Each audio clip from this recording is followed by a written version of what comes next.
Hay un personaje de tu novela que es Ulises, que es un poeta, y que según lo que he leído, lo que he podido indagar, lo que uno siente también como lector, a lo mejor uno se equivoca, da la impresión que se refiere a un personaje o a un poeta de este tipo que existió y que tú conociste. ¿Pertenecería a esa categoría? Sin duda. ¿Quién es Ulises? Ulises Lima era mi amigo Mario Santiago, que murió hace un año y pico.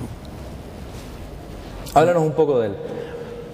Es bueno, fue mi mejor amigo de lejos, y poeta mexicano, un ser extrañísimo. En realidad, Mario Santiago parecía haber bajado de un ovni hace un par de días, ¿no? Y tenía cosas tan extrañas, era un lector empedernido, cosas tan extrañas como meterse en la ducha y seguir leyendo. Entonces se metía en la ducha y con la mano mantenía el libro así. Y lo peor es que eran mis libros.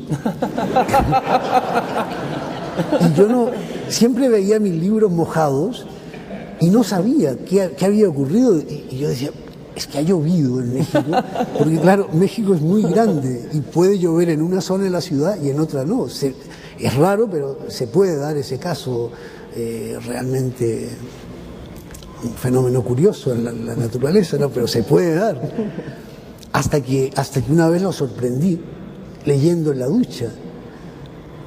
Y yo lo que tenía que haber hecho era ponerme de rodillas a rezar, porque a rezar ante el milagro que había presenciado. No lo hice, más bien lo reté. Y tenía cosas así, Mario. Mario era un personaje fantástico. No tenía ninguna disciplina. Recuerdo que para ganar dinero trabajábamos en diversas revistas mexicanas y era yo el que escribía sus crónicas, sus artículos. Él hacía un borrador y yo cogía el borrador y escribía la crónica. Y luego tenía que escribir la mía también. O sea, era poeta. Él era un poeta, pero un poeta, era un personaje fantástico, muy valiente. ¿Recuerdas algún poema, algún verso? ¿Tienes buena memoria poética de él? Porque es bueno de repente guardar esa memoria, es un poeta que no conocemos aquí. Hay un verso de Mario que yo utilicé como epígrafe de uno de mis libros,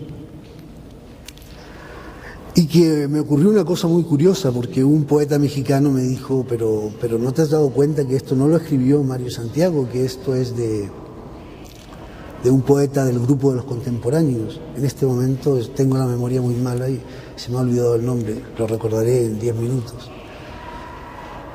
Y yo quedé espantado, porque el libro ya se había publicado, por supuesto. Y me puse a leer Gilberto Owen, que para mí es el mejor del grupo de los contemporáneos, del grupo contemporáneo mexicano, sí. Un grupo de los años 40. Y me puse a leer la obra completa de Owen. Y no encontré esos versos. Pero toda la gente me juraba que eran versos de Owen, no de Mario. Y yo creo que está en la pista de hielo. La pista de hielo, acá está.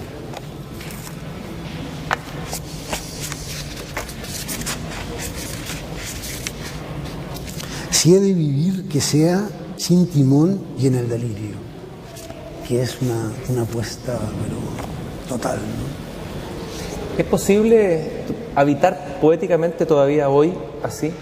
Porque esto me recuerda un poco la idea del habitar poético que plantearon los románticos, Hölderlin, que también es como la posta anterior.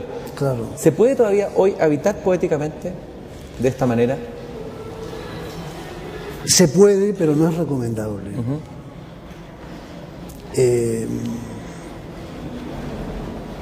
Yo no quisiera que mi hijo, si mi hijo decide ser escritor, no quisiera que mi hijo optara por vivir sin timón y en el delirio, porque nadie quiere ver a un ser querido sufriendo.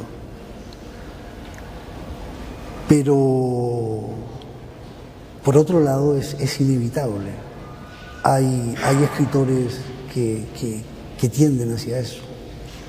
a veces en demérito de su propia escritura, porque la lucidez y de nuevo el sentido común son necesarios, son muy necesarios.